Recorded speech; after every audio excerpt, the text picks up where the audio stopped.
जय बाबा स्वामी। आज के ग्रंथ पठन की शुरुआत हम गुरु आवाहन से करेंगे। ओम गुरुर्ब्रह्मा गुरुर्विष्णु गुरुर्देवो महेश्वराय गुरुर्साक्षात् परम ब्रह्मा तस्मै श्री गुरुवे नमः। तस्मै श्री गुरुवे नमः। तस्मै श्री गुरुवे नमः। ओम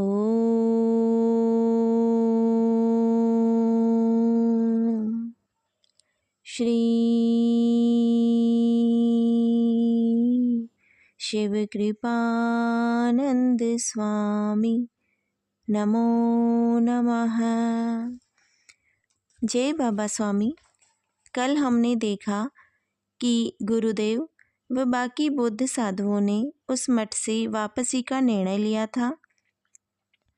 वे वापसी की यात्रा पर निकल गए थे। यात्रा के बीच ही आनी गुरुदेव को बताने लगी कि प्रत्येक कार्य में कार्य शक्ति की आवश्यकता होती है। कार्य की शक्ति के बिना कार्य संभव ही नहीं है। मनुष्य में दो शक्तियाँ होती है, एक इच्छा शक्ति व एक कार्य शक्ति। किसी भी इच्छा को पूर्ण करने के लिए कार्य शक्ति की आवश्यकता होती है। फिर उन्होंने गुरु माँ के विषय में बताया कि वही तुम्हारी कार्य शक्ति है। तुम्हारी देने की इच्छा शक्ति को देखकर ही इस जन्म में कार्य शक्ति का जुड़ाव हुआ है। इसीलिए इस जन्म में कार्य होने वाला है। फिर आनी ने उन्हें बताया कि हम रास्ता भटक गए हैं। फिर वे एक पहाड़ी पर चढ़े और वहीं पर एक गुफा में रात बिताई। सवेरे ध्यान करने के बाद गुरुदेव ने देखा कि उस गुफा में दो युवा मुनि ध्यानस्थ थे। वह वहाँ पर प्रकाश ही प्रकाश हो रहा था। अब आगे का पठन करते हैं। काफ़ी समय तक वहाँ बैठे रहे। फिर हम बाहर आए तो शाम हो गई थी। हम गुफा के द्वार के पास आकर बैठ गए और फिर बाहर आए तो आसपास का सृष्टि सौंदर्य देखते ही रह गए। आसपास पहाड़ ही पहाड़ थे और मानो गहरे हरे रंग की हरियाली की चादर ओढ़े बैठे थे, ऐसा लग रहा था। शाम ढलने वाली थी। पक्षी भी अपने घोंसलों की ओर वापस जा रहे थे और आनी अपने नक्शे खोलकर देख रहा था। वह कह रहा था, हम मार्ग भटक गए हैं। आनी ने सामने वाले एक पहाड़ की ओर संकेत करके कहा, हमें पहाड़ के उस तरफ से जाना था, पर हम पहाड़ के इस तरफ आ गए हैं। हमें कल सुबह फिर निकलना होगा। आज रात इसी स्थान पर विश्राम करते हैं और फिर कल सुबह निकलेंगे। वह लासी को समझा रहा था। मैं एक मूर्ति बना बैठा था। आनी बोला, तुम कुछ बोलते क्यों नहीं हो? मैंने कहा, मेरे जीवन का उद्देश्य ही इस गुफा तक पहुंचना था। जिस प्रकार समुद्र में पहुंचने पर नदी का कोई अस्तित्व नहीं रह जाता कि उसका नाम क्या है, उसका उद्गम स्थान कौन सा है, वह कहाँ कहाँ से बहकर आई है, ठीक ऐसी ही स्थिति मेरी हो गई है। मेरी मन की गंगा भी अब अपनी गंगोत्री भूल गई है। अब तो मेरा सारा अस्तित्व ही समाप्त हो गया है। अब मेरी अलग से कुछ पहचान ही नहीं रही, तो अब मैं कहाँ जाऊँ? मेरा तो सारा विश्व ही इस स्थान पर सिमट कर रह गया है। अब मैं इस स्थान को छोड़कर जाना नहीं चाहता। मुझे उन दो मुनियों के दर्शन से ऐसा लगा मानो उन्होंने ही मुझे बुलाया है और मेरा उनके साथ बड़ा पुराना संबंध है। इसलिए आप लोग कल प्रस्थान करना चाहें तो करें। कृपया मुझे कुछ दिन के लिए यहीं छोड़ दीजिए। मैं तो अब यहीं रहना चाहता हूँ। मेरी बात सुनकर वे थोड़े चिंतित दिखे। वे बोले, इस स्थान का हमको पता नहीं है। हम लोग तो भटक कर यहाँ आ गए हैं, इसलिए इस स्थान से बाहर कैसे निकलना है यह तो हम भी नहीं बता सकते। हमें भी उस पहाड़ी पर जाकर मार्ग खोजना पड़ेगा। मार्ग खोजना बड़ा कठिन है। आनी अपने नक्शे की तरफ देखकर बता रहा था। उस नक्शे में सूरज उगा था और वह पूर्व दिशा का संकेत था। अनेक अलग अलग पहाड़ थे, झरने थे, नदियाँ थी, गांव थे, पर वह स्थान नहीं था जहां हम आए हैं। चूँकि नक्शे में बताए कोई भी निशान मेल नहीं खा रहे थे, रास्ते का पता ही नहीं चल सकता था। वे बोले, बाद में यहाँ से अकेले बाहर निकलोगे कैसे? मैंने कहा, निकल जाऊंगा, आप मेरी चिंता छोड़ दीजिए। उन्होंने मुझे समझाने का खूब प्रयास किया कि यहाँ अकेला रहना ठीक नहीं है। यह एक अपरिचित स्थान है। इस स्थान तक हम भी चाहें तो वापस नहीं पहुँच सकते हैं। मेरे मन में वापस जाने का था ही नहीं, तो मुझे वापस जाने के मार्ग की चिंता ही नहीं थी। पर यह बात मैंने उन्हें नहीं बताई। मैंने कहा, आप मुझे यहाँ छोड़ दीजिए। मैं उन मुनियों के साथ यहाँ ध्यान करना चाहता हूँ। फिर आनी आंखें बंद कर कुछ समय बैठा रहा और वह बोला, ठीक है, हम कल सुबह यहाँ से निकलेंगे। यह स्थान तुम्हारा कार्यक्षेत्र नहीं है, इसलिए उस कार्यक्षेत्र तक पहुँचाने के लिए गति तो प्रकृति तुम्हें देगी ही। हम कल सुबह निकलेंगे। फिर हम तीनों गुफा के भीतर गए और रात के समय सो गए। सुबह जल्दी उठकर उन दोनों ने भीतर की गुफा में बैठे दोनों मुनियों को प्रणाम किया और गुफा के बाहर प्रस्थान करने के लिए निकले। मैं भी उन्हें वहाँ बाहर छोड़ने आया। लासी को मुझसे अधिक लगाव हो गया था। वह बोला, अब हम कब मिलेंगे? मैंने कहा, जब ऊपर वाला चाहे। मैंने दोनों को नमस्कार किया। दोनों फिर जाने के लिए चल दिए। लासी पीछे मुड़कर हाथ हिला रहा था। मैंने भी हाथ हिलाया और गुफा में वापस आ गया, क्योंकि मैं वहाँ बाहर खड़ा रहता तो उन लोगों को जाने में परेशानी होती, विशेष रूप से लासी को।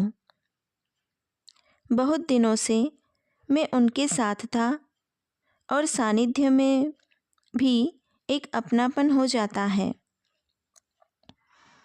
वे लोग संघ बनाकर रहते थे, संघ में चलते थे, इसलिए उन्हें मेरा इस प्रकार अकेला रहना थोड़ा अलग ही लग रहा होगा।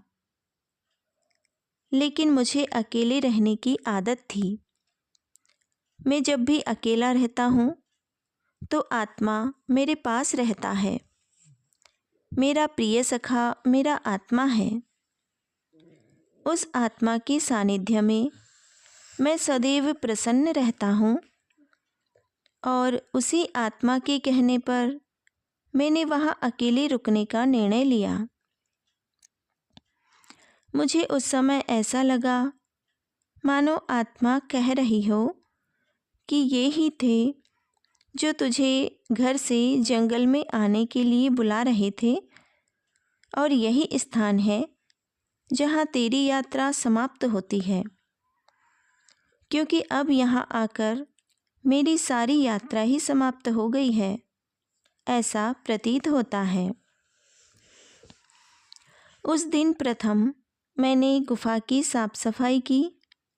कई जगह जाले लगे थे, बाहर की ओर कई जगह पत्ते आकर पड़े हुए थे। बाहर से थोड़ी पत्तियां तोड़कर लाया। वे बैठक व बिछौना बनाने के काम आ गई। बाहर जाकर देखा तो बाहर भी बड़ा सुंदर प्राकृतिक दृश्य था। एकदम घना जंगल था, इसलिए वहाँ पर एक प्रकार की शांति थी। जंगल का अपना एक संगीत होता है, वैसा वहाँ सुनाई आ रहा था। पत्तों की सरसराहट सुनाई आ रही थी, बस वही आवाज़ थी। फिर मैं वहाँ से गुफा में जाकर सो गया। सुबह उठकर फिर उस गुफा के उस भाग में गया जहाँ वे दोनों तपस्वी ध्यान करते बैठे थे। उन्हीं के सामने आसन लगाकर ध्यान करने लग गया। अब ऐसा कई दिनों तक चला। उनके ध्यान का एक स्तर था। उस स्तर के आसपास पहुँचे बिना उनकी बातें समझी नहीं जा सकती थी।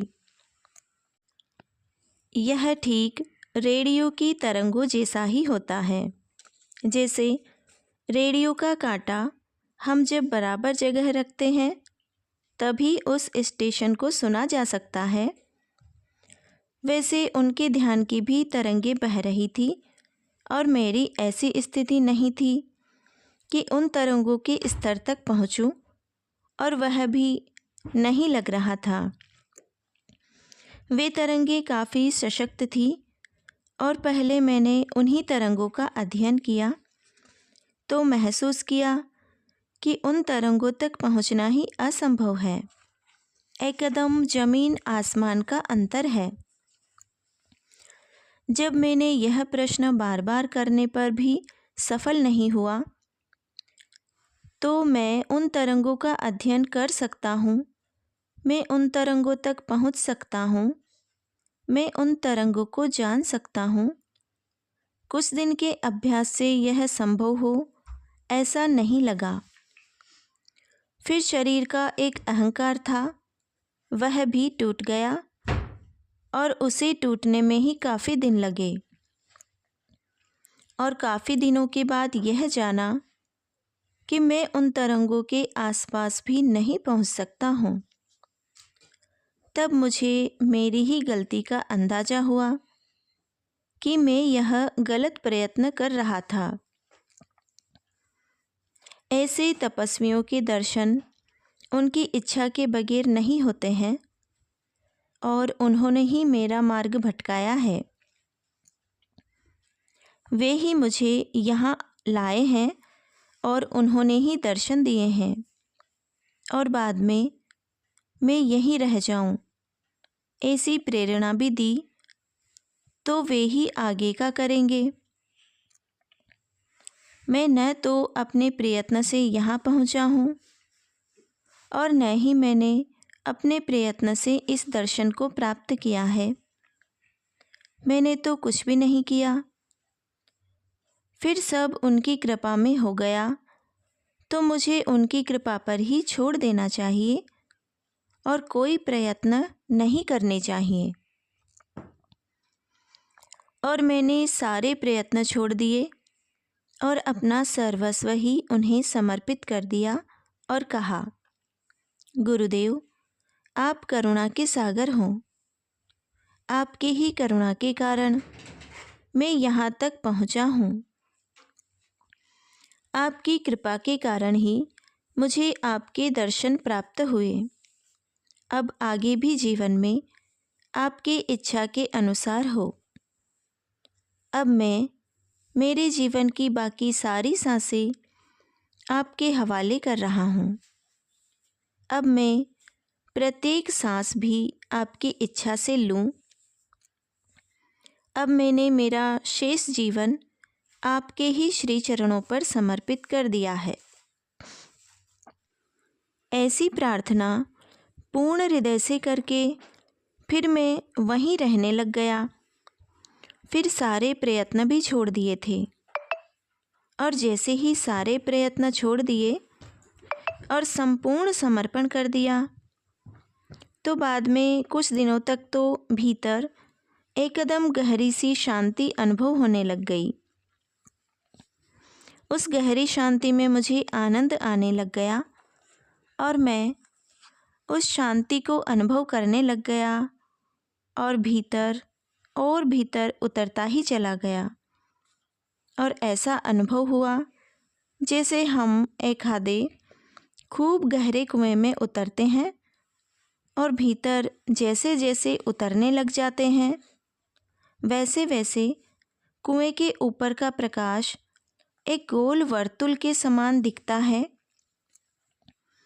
और जैसे जैसे भीतर उतरते हैं, वह वर्तुल छोटा और छोटा होता जाता है और आसपास इतना अंधेरा हो जाता है कि उस प्रकाश के गोल वर्तुल को देखना भी कठिन हो जाता है, क्योंकि वह वर्तुल बहुत छोटा और अंधेरा ही अधिक होता है।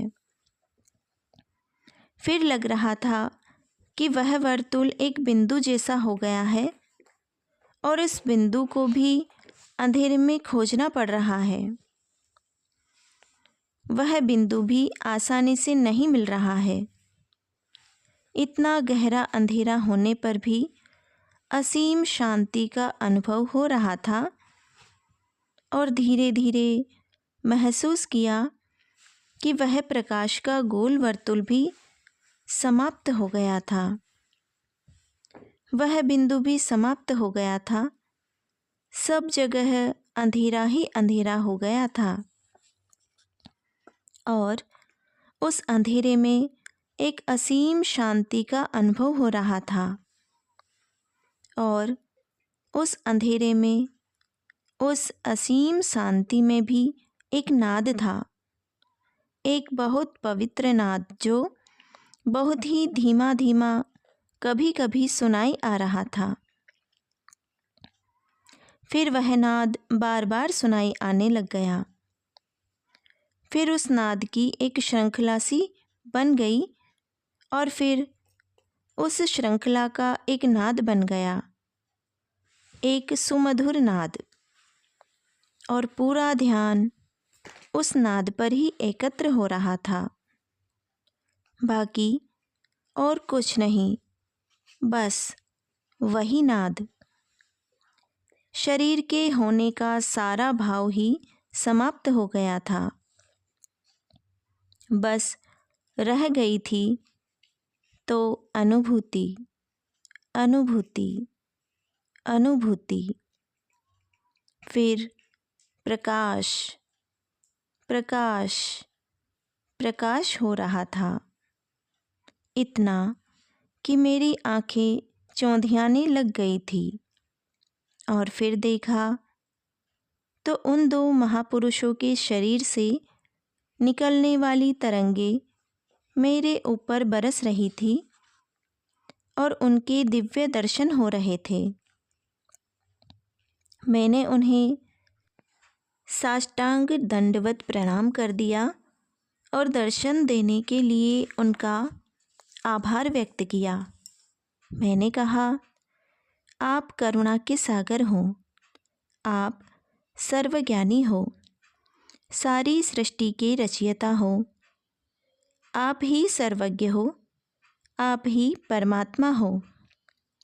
मेरे जीवन का प्रारंभ जिस बिंदु से होता है और मेरे जीवन का अंत जिस बिंदु पर होता है, वह बिंदु आप ही हो। आप दो नहीं, एक ही हो। मुझे तो प्रकाश का एक पुंज ही दिखाई दे रहा है। मैं अपनी आँखों को उसे देखने योग्य नहीं पा रहा हूँ। मैं संपूर्ण हृदय से आपकी शरण में आया हूँ। बड़ी सूक्ष्म आवाज़ आई। ऐसा लगा आकाश से, बादलों की आड़ से आकाशवाणी ही हो रही हो। उन्होंने कहा, उठो, तुम्हारे जीवन के उद्देश्य को जानो। उसी उद्देश्य का ज्ञान कराने के लिए तुम्हें यहाँ पर बुलाया गया है। हम तपस्वी पिछले 800 सालों से इसी स्थान पर ध्यानस्थ हैं। हम केवल 2 नहीं हैं। हम जैसे और भी तपस्वी आसपास की गुफाओं में ध्यानस्थ हैं। हमारा आभा मंडल 500 किलोमीटर तक का है। इस आभा मंडल में हमारी आज्ञा के बिना कोई मनुष्य नहीं आ सकता है। तुम भी आए नहीं हो, तुम्हें भी बुलाया गया है। तुम्हारा जन्म किसी विशेष प्रयोजन से हुआ है। अपने आप को जान लो और अपने जीवन के उद्देश्य को पहचान लो, तो फिर सारा जीवन सार्थक हो सकेगा। क्या अपने जीवन का रहस्य जानना नहीं चाहोगे? क्योंकि वह जाने बिना जीवन तो व्यर्थ ही है। और फिर बस इतना ही संवाद हुआ और बाद में देखा मेरा ध्यान लग गया था। ध्यान से उठने के बाद ऐसा लगा मानो मैंने कोई स्वप्न देखा हो और बड़ी जिज्ञासा रह गई थी कि मेरे जीवन का रहस्य क्या होगा, मेरे जीवन का उद्देश्य क्या होगा, वे क्या बताना चाहते थे, आगे क्या बताने वाले थे। फिर वह ध्यान टूट क्यों गया? मानो बड़ा सुंदर स्वप्न चल रहा हो और नींद खुल जाए और आगे जानने की जिज्ञासा बाकी रह जाए। ठीक वैसा ही हुआ कि लग रहा था कि अब आगे क्या होगा, लेकिन मैं अनुभव से यह सीख गया था कि गुरुक्षेत्र में प्रयत्न कभी नहीं किए जाते हैं, इच्छा कभी भी नहीं की जाती है, क्योंकि मनुष्य के सारे प्रयत्न केवल शरीर के स्तर पर ही होते हैं और यह गुरुक्षेत्र है। यहाँ शरीर का कोई कार्यभाग नहीं है और इस गुरुक्षेत्र में इच्छा को भी कोई स्थान नहीं है, क्योंकि हम इच्छा करेंगे तो हम अपनी सीमा में करेंगे और गुरु शक्तियों की तो कोई सीमा ही नहीं है। गुरु शक्तियों की सानिध्य में बैठकर इच्छा करना ठीक वैसा ही है जैसा गंगा नदी के किनारे बैठकर एक लोटा जल भर लेना, क्योंकि गंगा नदी को कभी लोटे में थोड़े ही लिया जा सकता है। गंगा नदी तो अपार बड़ी है, उसे इच्छा रूपी लोटे में ले ही नहीं सकते। उसे तो चित्त रूपी सागर में लेना चाहिए। सारा चित्त गंगा नदी की कृपा में गंगा नदी ही हो जाए, ऐसी प्रार्थना ही चित्त को गंगा नदी में विसर्जित कर सकती है।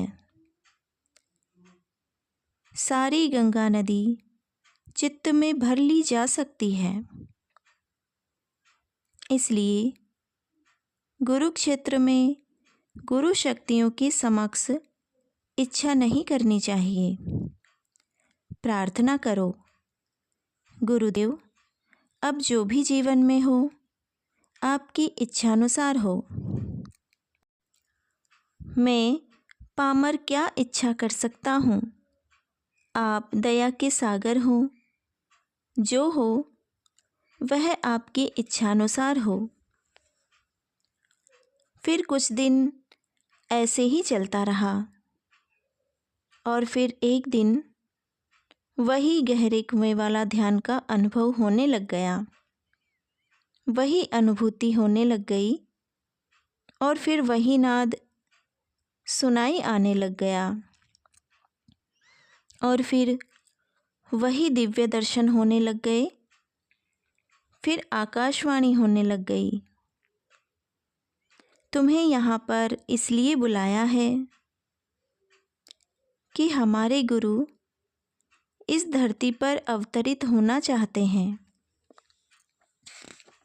उन्होंने अपने पूर्व जन्म में तपस्या से ज्ञान प्राप्त किया है, पर वह ज्ञान उन्होंने प्राप्त किया था दूसरों को बांटने के लिए, और उस ज्ञान को बांटने की इच्छा उनकी बाकी रह गई है। उनका दूसरों को दिया गया आश्वासन अभी बाकी है और उस आश्वासन के कारण वे मोक्ष की स्थिति पाकर भी मोक्ष प्राप्त नहीं कर सकते हैं, क्योंकि वे अपने आश्वासनों से बंधे हैं। उन्हें तुम भी जानते हो और वे अपने आश्वासन को पूर्ण करने के लिए एक बार फिर इस धरती पर जन्म लेना चाहते हैं और अपने दिए हुए आश्वासनों को पूर्ण करना चाहते हैं। तो मैंने नतमस्तक होकर कहा, मैं इस कार्य के लिए क्या योगदान दे सकता हूँ, आप आज्ञा करें। मैं आपकी आज्ञा के लिए अपने आप को समर्पित कर रहा हूँ।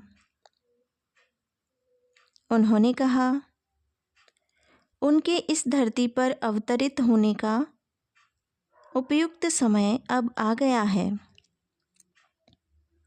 लेकिन उन्हें अवतरित कर सके ऐसे माँ बाप उन्हें नहीं मिल रहे हैं। उन्हें अवतरित होने के लिए एक विशिष्ट स्थिति की, एक विशिष्ट वातावरण की आवश्यकता है। जब तक वैसी स्थिति न हो, वे चाहकर भी अवतरित नहीं हो सकते हैं। उनका अवतरण होने के लिए उन्हें आमंत्रित करना होगा और आमंत्रित करने के लिए आमंत्रित करने वाले का उनसे संबंध होना चाहिए। आमंत्रित करने वालों का वह स्तर होना चाहिए, तभी यह घटना घटित हो सकती है। तुम्हें आमंत्रित करने के लिए चुना है, तुम ही यह कार्य कर सकते हो। तुम क्या हो, तुम कौन हो, यह तुम नहीं जानते हो, पर हम जानते हैं। समय आने पर तुम स्वयं भी जान जाओगे। इसीलिए अपने आप को जानो। तुम्हारे भीतर ही रहस्य का भंडार भरा पड़ा है। तुम्हें भीतर उतरने की आवश्यकता है। हम भी अपने जीवन को तभी समाप्त करेंगे जब तक हम हमारे जीवन के उद्देश्य को पूर्ण नहीं कर लेते। हमारे गुरुओं का अवतरण ही हमारे जीवन का उद्देश्य है। हम उनके साथ कुछ समय जीना चाहते हैं, इसीलिए हमने हमारा जीवन बचाकर रखा है और यह आमंत्रण का कार्य हम नहीं कर सकते, क्योंकि हम उस चेतना से परे हो गए हैं। हम अब कुछ भी नहीं कर सकते। हाँ, क्या करना चाहिए वह केवल प्रेरणा भर दे सकते हैं, और वही हम तुम्हें दे रहे हैं। जय बाबा स्वामी। आज की ग्रंथ पठन को यहीं पर विराम देते हुए अब शांति पाठ करेंगे। ओम ध्यो शांति अंतरिक्षगं शांति पृथ्वी शांति रापः शान्तिः, औषधयः शान्तिः, वनस्पतयः शान्तिः, विश्वे देवा शान्ति, ब्रह्म शान्तिः, सर्वगं शान्ति, शान्तिरेव शान्ति, सामा शान्तिरेधि। ॐ शान्तिः शान्तिः शान्तिः। सर्वरिष्टसुशान्तिर्भवतु। जय बाबा स्वामी, जय आत्मेश्वर।